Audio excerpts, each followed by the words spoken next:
आज मैं इस वीडियो के माध्यम से आपसे कुछ बातें करूंगी। भगवान के सामने अपना दुख व्यक्त करते हुए आंखों से आंसू क्यों आते हैं? भगवान के सामने रोना चाहिए या नहीं? इस विषय के बारे में हमारे शास्त्रों में क्या लिखा है, इस विषय के बारे में आपको मैं कुछ जानकारी दूंगी। भगवान के सामने कोई भी जीव अपना दुख व्यक्त कर सकता है और अपना दुख व्यक्त करते हुए भी रो सकता है, परंतु वही इंसान रोता है जिसको भगवान पर पूर्ण विश्वास होता है और निरंतर भगवान की पूजा पाठ करता है। वह हर स्थिति में भगवान को याद करता है और जानता है कि भगवान देर भले कर दें, लेकिन उसकी इच्छाएं जरूर पूरी करेंगे। मैं आपसे अनुरोध करती हूँ कि आप इस वीडियो को लाइक करें और हमारे चैनल को सब्सक्राइब जरूर करें। जो इंसान भगवान के सामने रोता है उसका भाग्य बदल जाता है, उस पर भगवान की कृपा होने लगती है।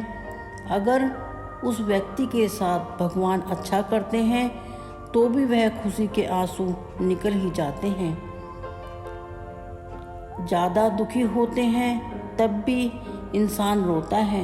इंसान के साथ चाहे कुछ भी अच्छा ना हो तो भी भगवान पर पूर्ण भरोसा करता है और भगवान से यही उम्मीद करता है कि मेरी मदद हमेशा करो, और हमेशा भगवान को याद करता रहता है। चाहे उसके जीवन में दुख आए या खुशी आए, वह भगवान पर हमेशा भरोसा ही करता रहता है, भगवान को नहीं भूलता। इससे व्यक्ति का मन और आत्मा पवित्र होने लगते हैं और उसके अंदर ज्ञान का विकास होने लगता है। फिर उसका सदैव ही मन भगवान की पूजा पाठ में लगता है। जब कोई व्यक्ति भगवान के सामने जाता है तो वह भगवान के सामने ही हो रही अपने मन में हलचल के बारे में बताता है, अर्थात अपने सारे दुख दर्द भगवान से कहता है। भगवान को तो हमारे मन की पहले से ही सारी बातें पता होती हैं, क्योंकि वही तो जग के रचेता है और अंतर्यामी है। उनसे तो कुछ भी नहीं छुपा। जो इंसान मंदिर में जाता है और भगवान के समक्ष अपना दुख प्रकट करते हुए रोता है, अगर वह किसी भी मुसीबत में है और उससे बाहर आना चाहता है तो उसे भगवत गीता का पाठ पढ़ना शुरू करना चाहिए। भगवत गीता पढ़ने वालों को कभी भी किसी कठिनाई का सामना नहीं करना पड़ता।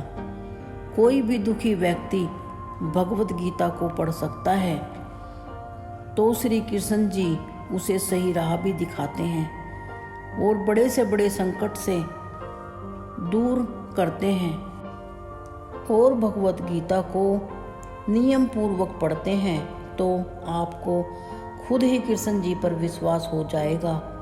अब यह बात करते हैं कि भगवान के सामने रोना चाहिए या नहीं। सनातन धर्म को मानने वाले हर व्यक्ति का लक्ष्य यही होता है कि उसे मोक्ष की प्राप्ति हो। हर जीव यही चाहता है कि मैं जीवित रहते हुए मैं अपना कर्म करूं और संसार के सारे सुखों को भोगूं। यह भी उम्मीद करता है कि उसकी मृत्यु के बाद उसे मोक्ष मिल जाए। इसीलिए व्यक्ति को भगवान की स्तुति करनी चाहिए, जिससे वह सारे संसार के सुखों को भोग सके। वह चाहता है कि उसे सारी खुशियाँ मिल जाएं और उसे जो भी चाहिए वही प्राप्त हो जाए, लेकिन व्यक्ति इस बात पर कभी भी गौर नहीं करता कि भगवान का फर्ज यह है कि मेरे सारे भक्तों का पेट भर जाए। उनका यह फर्ज नहीं है कि आपकी सारी इच्छाओं को पूरा करे। अगर आपको अपनी सारी इच्छाओं को पूरा करना है तो इसके लिए आपको मेहनत जरूर करनी पड़ेगी। भगवान ने धरती पर अनेकों जन्म लिए, और अनेकों संघर्ष भी किए। सभी व्यक्तियों को किस तरह से जीवन जीना है उन्होंने सभी को यह बता दिया कि जीवन को कैसे जीना चाहिए। पृथ्वी लोक को मृत्यु लोक कहा गया है। पृथ्वी को मृत्यु लोक इसलिए कहा गया है क्योंकि यहाँ सभी जीव जंतु अलग अलग योनियों में जन्म लेते हैं और मरते रहते हैं और 84 लाख योनियाँ होती हैं।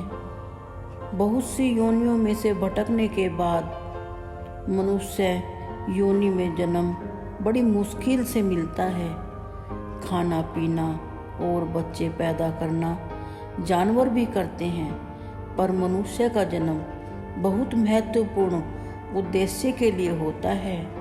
जो व्यक्ति अच्छे कर्म करता है और अच्छे काम करता है और भगवान की सच्ची भक्ति में मन लगता है तो उसे भगवान की प्राप्ति होती है। श्री कृष्ण जी ने अर्जुन को युद्ध के लिए उपदेश दिया था कि कायर व्यक्ति की तरह जीना नहीं चाहिए। यदि अब आपके साथ कुछ गलत हो रहा है तो उसे सहन करना कायरता होगी। जो लोग बेईमानी से नहीं ईमानदारी से जीवन जीते हैं उन पर भगवान अपनी दया दृष्टि रखते हैं और उनके दुख दर्द कम करने लगते हैं। धीरे धीरे सारी परेशानियां कम होने लगती हैं। व्यक्ति को अपने जीवन में हमेशा भगवान का चिंतन करते रहना चाहिए और उसे पूर्ण रूप से विश्वास होता है कि भगवान का आशीर्वाद मेरे साथ है और मेरे साथ कभी भी कोई भी बुरा नहीं हो सकता। अगर कभी जीवन में उसके साथ कोई बुरा हो भी जाए वह उसे भगवान की मर्जी समझ लेता है, जिस पर भगवान की कृपा होती है और ज्ञान प्राप्त कर लेते हैं। उन्हें अच्छे और बुरे की भी पहचान हो जाती है और उस व्यक्ति का स्वभाव दूसरे व्यक्तियों से अलग होता है। वह कभी भी किसी व्यक्ति की बुराई नहीं करता और बड़ा ही साधारण सा जीवन जीता है। वह भोग विलास की ओर आकर्षित नहीं होता। वह जीवन जीने के लिए भगवान से कहता है कि मेरा परिवार हमेशा खुश रहे और मेरे मन में गलत तरीके से धन को कमाने के विचार भी ना आए।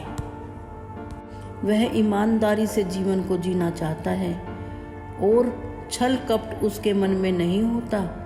वह व्यक्ति अपने इष्ट देव से प्रार्थना करता है और मंदिर में जाता है और फिर भगवान से प्रार्थना करता है तो उसके मन में अच्छे बुरे विचार आते हैं और वह अपने दुखों को याद करके अपने आंसुओं को रोक नहीं पाता। वह भगवान के सामने रोने लगता है। यह संकेत बहुत शुभ होता है। आप अपने श्री कृष्ण जी ही हमें सभी परेशानियों से दूर करेंगे। यदि आप अपने दुख दूसरे लोगों को बताते हैं वह आपकी सहायता नहीं करेंगे बल्कि मजाक उड़ाएंगे। यदि उन्होंने आपकी थोड़ी सी भी मदद कर दी तो उसका एहसान जताएंगे और उनका एहसान हमें मानना ही पड़ेगा। कष्ट के समय भगवान ही आपकी मदद करने के लिए किसी न किसी रूप में आपकी मदद करते हैं। भगवान को अपनी सारी समस्याएं बतानी चाहिए और आप भगवान के सामने रोकर अपना मन भी हल्का कर सकते हैं। भगवान आपके दुखों को समझते हैं और दुखों को दूर करेंगे और आपके जीवन में बड़ी परेशानी न आए, इसीलिए भगवान को बताएं और अपने सच्चे मन से भगवान की प्रार्थना करें। आपको चमत्कार जरूर दिखाई देंगे। हमें धार्मिक पुस्तक पढ़नी चाहिए जिससे हमारे मन को शांति प्राप्त होती है। हमारी सारी चिंताएं समाप्त हो जाती हैं। मानसिक तनाव भी दूर हो जाता है। हमें भगवान का हमेशा चिंतन करते रहना चाहिए। आप कमेंट में श्री कृष्णा जी लिखें। धन्यवाद।